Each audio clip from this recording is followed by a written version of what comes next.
Hola, buenas noches, un gusto saludarlos. Bienvenidos a una nueva edición de Encuentro Central aquí en la pantalla de la televisión pública de Uruguay. Don Carlos Barceló, ¿cómo anda? Muy bien, ¿cómo anda, don Pepe Sena? saludarlo. Pero bien, de bien. Contento de lo que ha pasado, ¿eh? ¿Y Cuarto qué ha pasado? programa. Cuarto programa, sí, Sin claro. querer, sin darnos cuenta, ya llegamos al cuarto. El tiempo vuela, en cualquier momento Eso- estamos festejando la Navidad. Mire lo que le digo. Mire lo que le digo. Esto de llegar al cuarto sin darnos cuenta me hace acordar de una novia que Bueno, tuve. déjelo por ahí. déjelo por Era ahí. en la adolescencia, pero otro día se lo cuento. ¿Se encarga de presentar a nuestros invitados del día de hoy, por favor? Será un placer. Él dice que está con dos cuadros a los que le tiene mucho cariño. Uno en el Parlamento y otro en el fútbol. Él dice, como diputado del Partido Independiente, que está con un cuadro chico en el Parlamento, pero con el más grande de todos en el fútbol. Es hincha de Liverpool. El doctor Daniel Radío.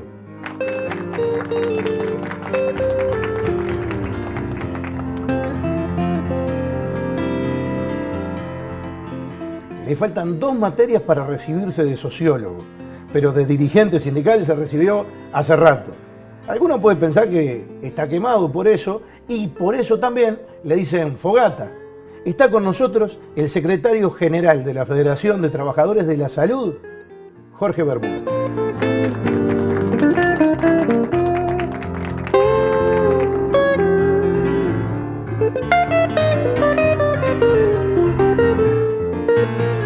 Es muy hincha de Nacional. Es el padre de la reforma de la salud y también abuelo de su primera nieta nena desde hace una semana. Fue ministro del Mides y ministro de Salud Pública. Con nosotros, el economista Daniel Olesca.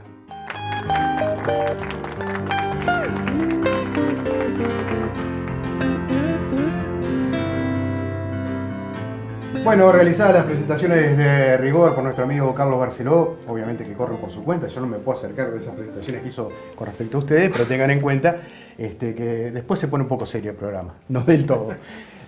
Bienvenido, Jorge, formalmente. Te quedan 2 materias para recibirte de sociólogo. ¿Pensás cursarlas en algún momento? ¿Qué planes tenés con respecto a eso? ¿O ya quedó en el pasado?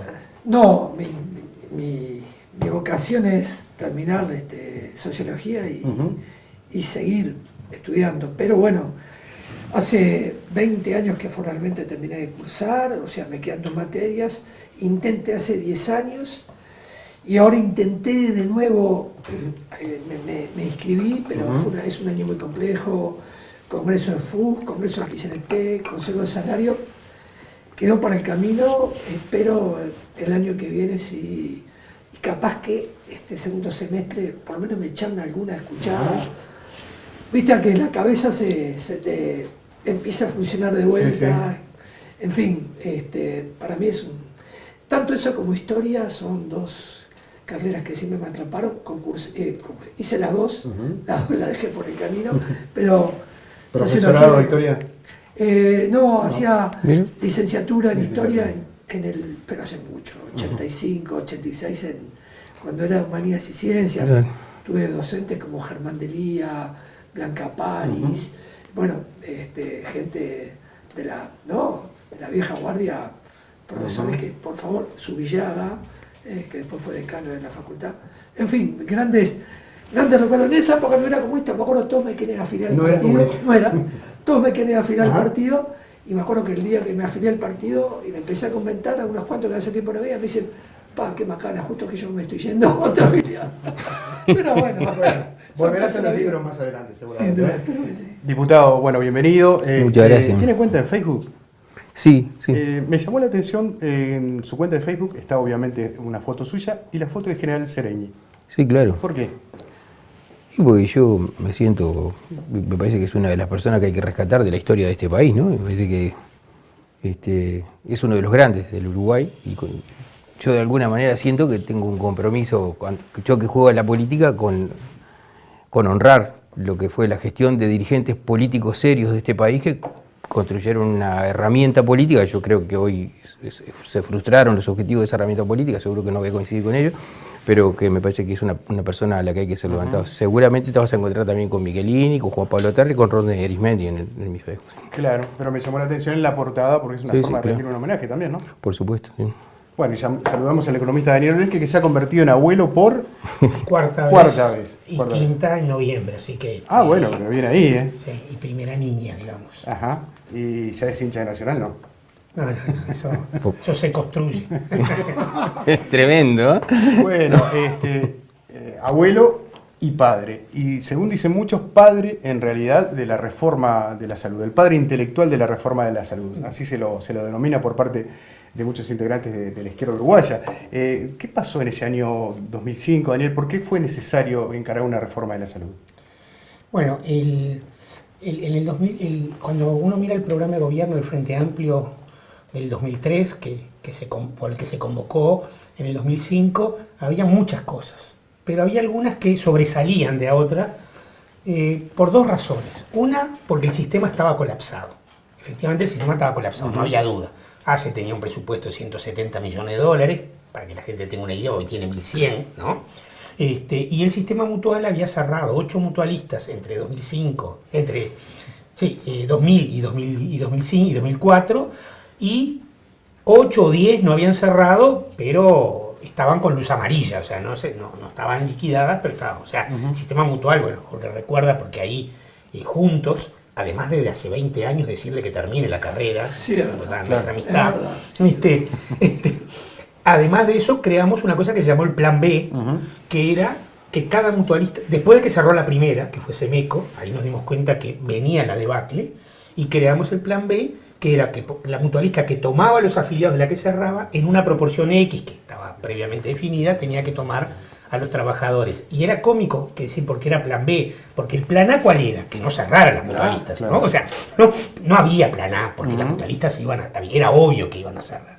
Esa era una razón. Y la otra razón, que el movimiento social previamente había definido con mucha fuerza a la prioridad de la reforma social. En el Congreso de la FUT de 2000, el del Hotel del Lago, 2001. Sí, y en el 2013 se En consolidó. 2003 también, pero en el 2001 se definió la reforma de salud con los triangulitos famosos, eso, ¿no? Sí.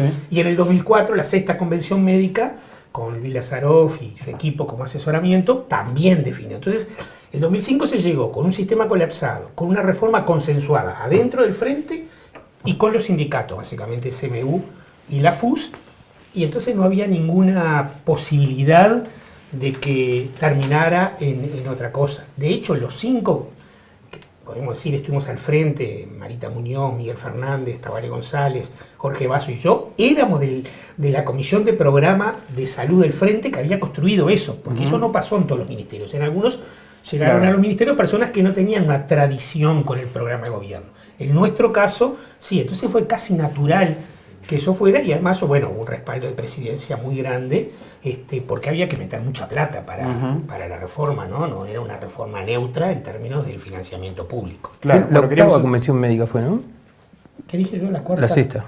La sexta, que no la octava. Sí, La del 2004, la que Que presidió estaba Caramba, Marcos, digamos. claro, La Marcos que presidió con Caramba. Noya. Ahí va, Bueno, sí. el doctor Es corrige. que saber mejor que yo, claro. Totalmente. Seguro. Y por el lado de la Federación Uruguaya de la Salud, ¿era todo, digamos, acuerdo o había ciertas discrepancias en ese momento, más allá de lo que acaba de decir Olesque? Yo creo que lo que rescató era lo que se llama, bueno, la sinergia, ¿no? No solo el contacto de las personas, historias comunes, visiones comunes, sino además una fuerte convicción de que estábamos construyendo algo nuevo, de que realmente teníamos la posibilidad de cambiar, y de cambiar en el sentido de incluir a cientos de miles, a la gran mayoría del pueblo uruguayo, en un sistema de salud que iba a atender realmente sus aspiraciones, sus necesidades, y que además tenía un carácter fuertemente inclusivo y que apuntaba fuertemente a la redistribución de la riqueza. Es decir, yo creo que el primer gobierno del Frente Amplio, lo he dicho más de una vez, fue quien puso la base de la reforma y hubo ese proceso. Fue una gran primavera. Yo creo que el primer gobierno del Frente Amplio fue, luego de que fue la salida de la dictadura, donde yo, era más que pichón, fue una gran primavera democrática en avances en derechos sociales, en negociación colectiva, y bueno, y la reforma de salud es parte de ese proceso. Luego, para mi gusto, se cometieron errores, se creyó que solo con administrar lo que había alcanzaba, y eso llevó a que el proceso se detuviera. Para mí, por un proceso dialéctico, los procesos de cambio avanzan permanentemente, con distintas velocidades, pero sobre todo apoyados en ese amplio consenso social que Daniel se refería, que sí tuvo el primer gobierno del Frente Amplio y sí tuvo en lo que son los sectores sociales y buena parte de los sindicatos de trabajadores de la salud, y que por supuesto tuvimos muchas dificultades, porque cuando Daniel recuerda, en medio de la crisis, que el país se caía, que las mutualistas cerraban, mucha gente recuperamos más de 2.000 puestos de trabajo en los médicos que se perdieron, que hasta el día de hoy están trabajando igual. Sin embargo, hay gente que viene de instituciones cerradas que han sido redistribuidas en otras, y sin embargo me miran y me putean a mí como que yo fuera el culpable del cierre de la mutualista. ¿O se acuerdan de Daniel? De Daniel, como ustedes cerraron las mutualistas se caían. Y yo quiero hacer un recuerdo, si me permitís. Sí, dale. Son la viuda Fernández Amelio, ¿no? Nunca más lo vi. El primer ministro del gobierno de Jorge Valle, con un equipo muy importante, el que fue decano de la facultad de Eduardo Tuyá. Eduardo Tuyá. Y con Eduardo Seidestadt tuvimos un trabajo mancomunado muy bueno, y yo creo que si le hubiera dado el tiempo, hubiera avanzado en algunos espacios de cambio que incluso luego recogimos a la hora de avanzar en la base de la reforma del sistema. Ya hablaremos, Jorge, también de la actualidad, del futuro. Permítame mantenerme en ese 2005. Diputado, ¿dónde le encontraba esa primavera, como decía Bermúdez, no solo en su calidad de dirigente político, sino también como médico? En 2005 yo no era legislador, ¿no? En realidad trabajaba en... El 2005 estaba terminando la residencia de Medicina Familiar y Comunitaria. Yo fui residente de Medicina Familiar y Comunitaria y de 2002 a 2005. Y además trabajaba en mutualismo también. Pero realizaba actividad política, sí, claro. La reforma era estrictamente necesaria, entre otras cosas porque en el Uruguay no había un sistema. El sistema estaba en crisis, que no había un sistema, había una yuxtaposición de prestadores, y además con varios subsectores incoordinados. La reforma era estrictamente necesaria. Yo lo que creo, sí, que la reforma tiene problemas estructurales, aparte de los problemas de gestión que pudieran haber venido después. Yo creo que la reforma tiene algunos problemas estructurales que se manifiestan desde la ley, desde el texto de la ley 18.211, en donde en el entusiasmo por enunciar un discurso que yo creo que básicamente es un discurso ideológico, se confunden conceptos, se confunden principios, objetivos, instrumentos, herramientas. Ejemplos. Artículo 3, principios rectores de la reforma. Literal I, la participación comunitaria. La participación comunitaria es un principio rector. En Alma Ata, 1978, Unión Soviética, Kazajstán, que se propone la atención primaria de salud como una estrategia para el logro de los objetivos de la OMS, Salud para Todos, en el año 2000. Ni siquiera se plantea a la atención primaria de salud como una estrategia y a la participación comunitaria como un componente de esa estrategia. Eso, que era un componente de una estrategia, en Uruguay pasa a ser un principio rector. Eso tiene consecuencias después de diseño institucional, tiene consecuencias de un desempeño subóptimo. Porque yo confundo participar con ser director, por ejemplo. Cosa que es un error conceptual muy grande. La participación comunitaria no necesariamente se tiene que expresar a través de tener directores comunitarios o sociales. El enfoque preventivo no es un principio rector, es también instrumental.